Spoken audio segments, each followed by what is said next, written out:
সুপ্রিয় দর্শক আসসালামু আলাইকুম। কেমন আছেন সবাই? আশা করছি সকলে অনেক ভালো আছেন। আলহামদুলিল্লাহ আমিও আপনাদের দয়ায় অনেক ভালো আছি। আজকে আপনাদের মাঝে চলে আসছি নতুন একটি রেসিপি ভিডিও নিয়ে। আশা করছি আপনাদের কাছে রেসিপিটা অবশ্যই ভালো লাগবে। তো বন্ধুরা, আমি আজকে আপনাদেরকে পাকিস্তানি স্টাইলে এবং কাচ্চি বিরিয়ানি রান্না করে দেখাবো। তো আশা করছি আপনাদের কাছে আমার রেসিপিটা ভালো লাগবে। তো এখানে আমি তেল দিয়ে নিয়েছি। তো দেখেন বন্ধুরা, এখানে আমি আস্ত মশলা সব কিছুই দিয়েছি।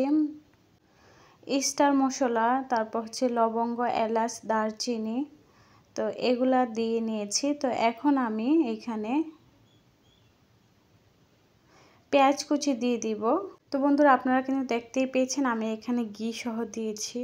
আজকের আমার এই বিরিয়ানিটা একদম কাচ্চি বিরিয়ানির মতোই হয়েছে। তো আশা করছি আপনারা যদি এভাবে রেসিপিটা তৈরি করেন তাদের বিরিয়ানি কাচ্চির স্বাদ পাবেন। তো এখানে দেখেন পেঁয়াজগুলো আমি এভাবে ভেজে নিচ্ছি তেলের সাথে।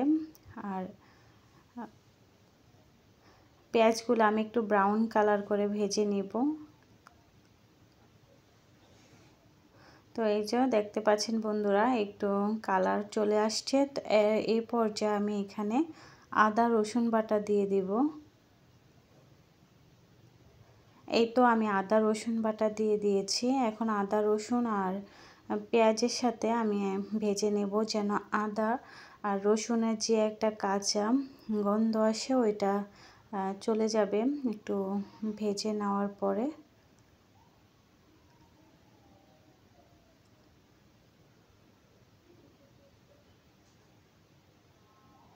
তো এখানে আমি কিছু আলু দিয়ে দিলাম।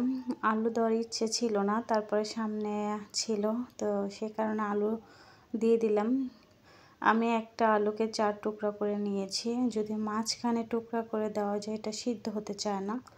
তো এইখানে দেখেন আমি টমেটো দিয়েছি আর কারি পাত্তা সহ দিয়ে দিলাম।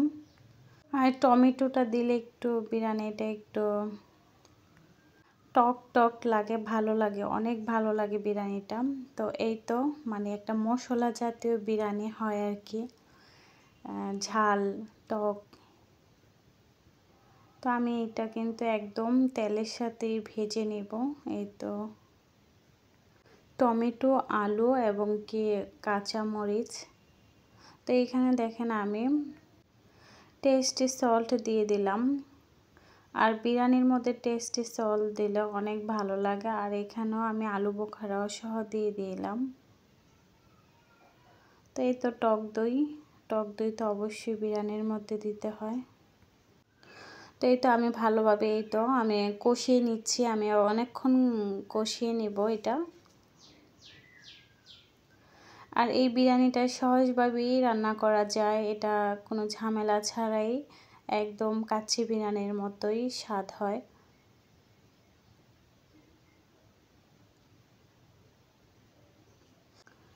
তো এখানে আমি সামান্য একটু জিরা দিয়ে দিব, জিরার গুঁড়ো। তারপর হচ্ছে এখানে আমি যে বিরিয়ানির মশলাটা নিয়ে আসছিলাম ওই মশলাটা এখানে দিয়ে দিব।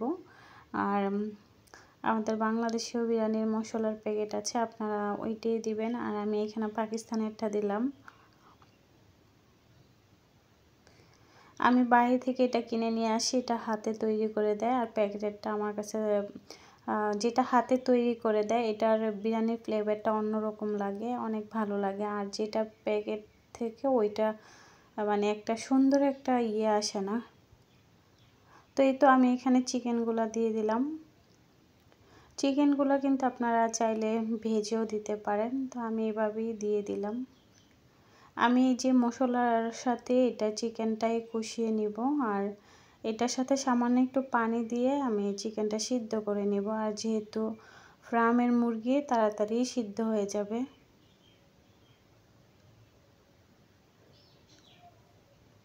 আপনারা তো জানেনই বাসমতি চাল অনেকক্ষণ ভিজিয়ে রাখতে হয়। তো আমি ভিডিওটা এত বড় করলাম না, কারণ একটা বিরিয়ানির ভিডিও কিন্তু অনেক বড় হয়ে যায় সব কিছু দেখাতে গেলে। তো এখানে আমি চালটা সিদ্ধ করে এই তো একটা ছাঁকনির সাহায্যে এটা ছেঁকে নিলাম।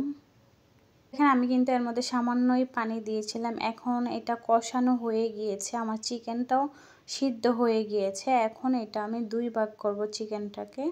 মানে আমি পাট পাট করেই বিরিয়ানিটা দিব। আর এই বাসমতি চালের বিরিয়ানিটা রান্না করলে কিন্তু এভাবে পাট পাট করেই রান্না করতে হয়, তা না হলে চালটা যদি আপনারা এই একসাথে দিয়ে দেন তাহলে চালটা ভেঙে যায়, একদম নরম হয়ে যায়, খেতে ভালো লাগে না। তো সেই কারণে চালটা আগে থেকে সিদ্ধ করে দিলে ভালো লাগে। আর বাসমতি চালের চালটা কিন্তু সিদ্ধর সময় একটু তেল দিলে চালটা একদম ঝরঝরা থাকে। তো দেখেন আমি 2 পাট করেছি। তো উপর দিক দিয়ে আমি আরেকটু বিরিয়ানির মশলা দিয়ে দিলাম।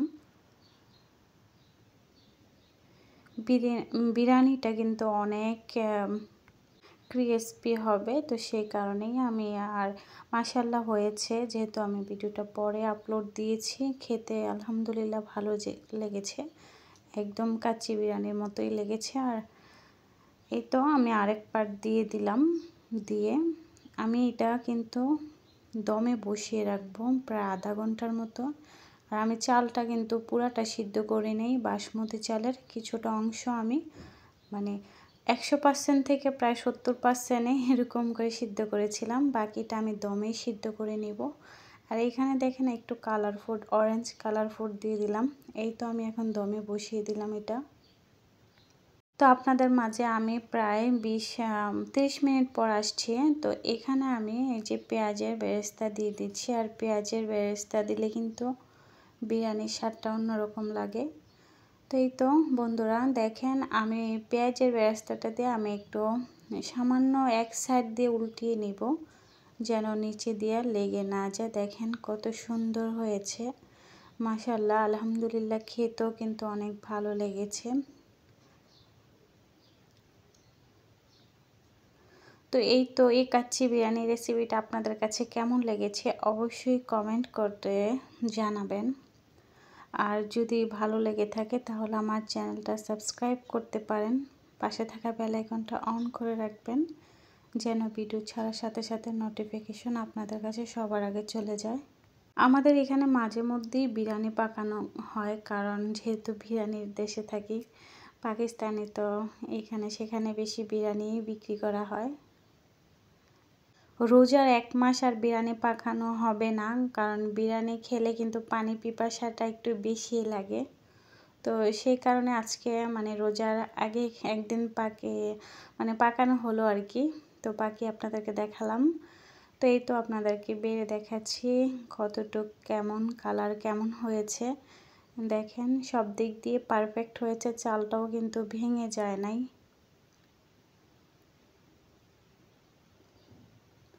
তো বন্ধুরা আমার ভিডিও নিচে সুন্দর একটা কমেন্ট করে যাবেন আমার রেসিপিটা আপনাদের কাছে কেমন লেগেছে।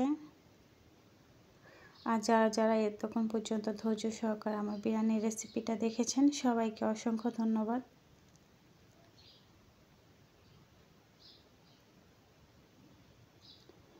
আসলে আমি ভিডিওটা মানে জলদি করে করতেছি, কারণ বেশি যেন বড় না হয়। তাই তো ভালো থাকবেন সবাই, সুস্থ থাকবেন। আসসালামু আলাইকুম।